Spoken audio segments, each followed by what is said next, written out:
I'm Dominic H. Pastera. From this video, I'm solving the hyperbola and how to graph. This is the problem. Find the center, vertices, co-vertices, asymptote and focus of the hyperbola. Then how to graph a hyperbola. So this the type of the hyperbola is horizontal.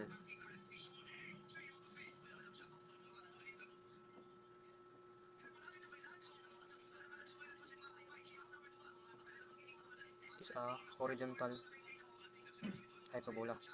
Then the given is x squared over 36 minus y squared over 64 equal 1. Then center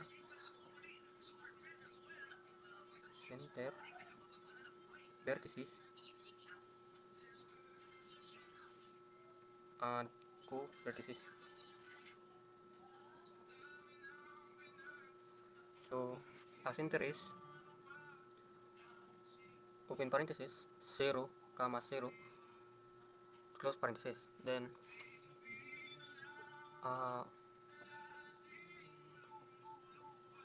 bago dito sa vertices and co-vertices ay kunin muna natin ang value ng 36 and 64. So sa pagkuha ng value ay ito ay e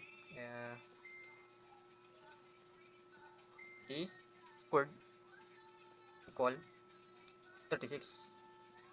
So pagkuha ng value ay kailangan lang ito ay square root. So square root of a squared and square root of 36.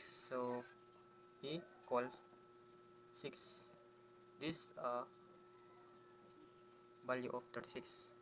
So e equal 6. Then 64 sa pagkuha ng value ay same process. So ito ay e, ito naman ang b. So e squared equal 64. Then square root of b is b equal square root of 64 is 8.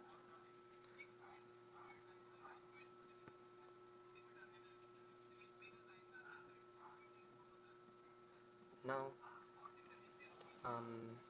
dito tayo. So ang center is 0. Dito ang center. So ang center is 0 comma 0.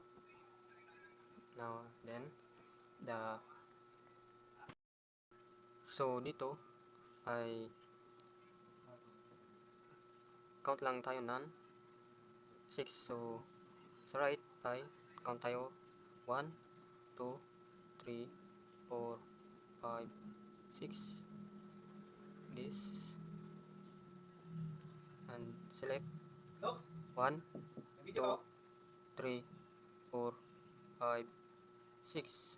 This negative 6. So this negative and this positive.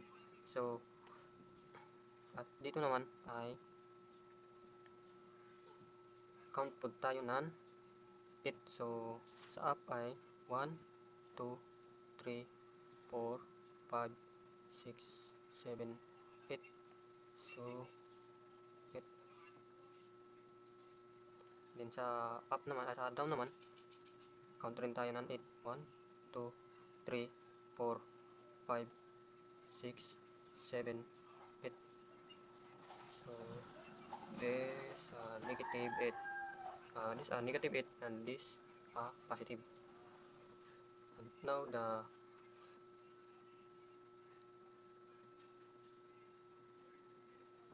next draw the rectangle. So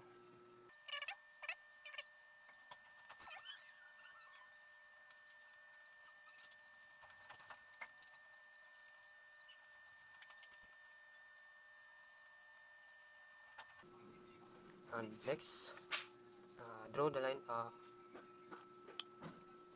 asymptote. So yes.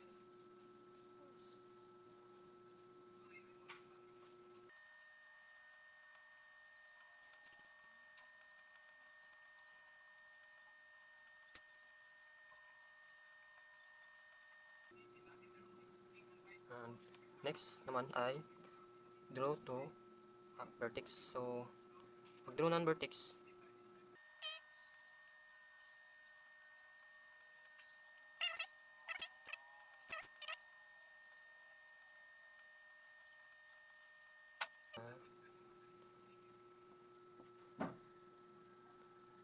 This vertex. So, the vertex is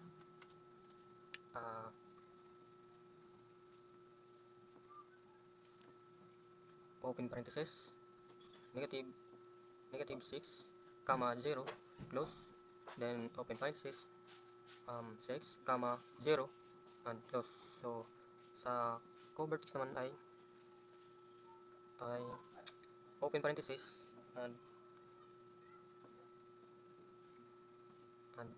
0 comma negative, so it and close. So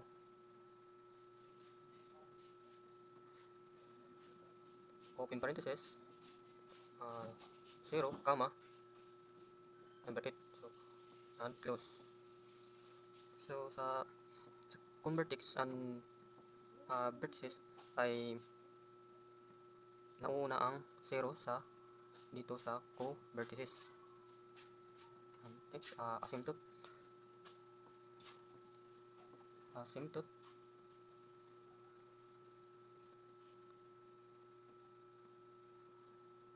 So asymptote is y equal positive or negative, then b over e x. So ang b ay ito, number 8. So y equal positive or negative, b is 8 and a naman ay 6. This asymptote. And next naman ay itong focus. So focus. So sa pagkuha ng focus,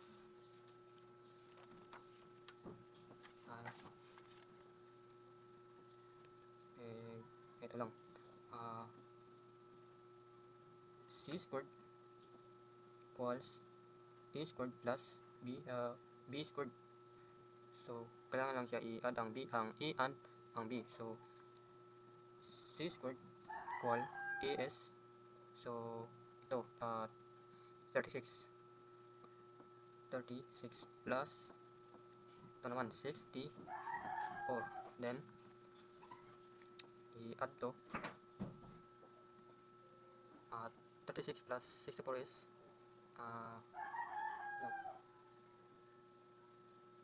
100.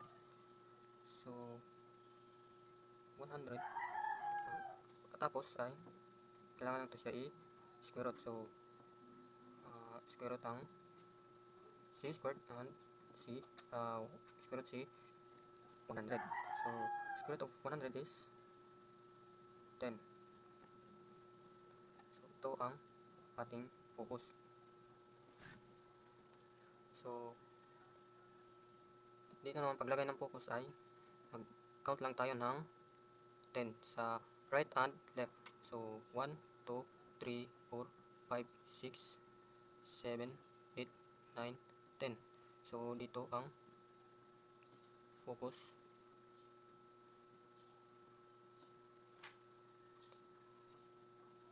At dito sa left naman ay count rin tayo ng 10. 1, 2, 3, 4, 5, 6, 7, 8, 9, 10. Dito ay negative 10. Focus is open parenthesis, then negative 10 comma 0, then close, then open parenthesis 10 comma 0 and close.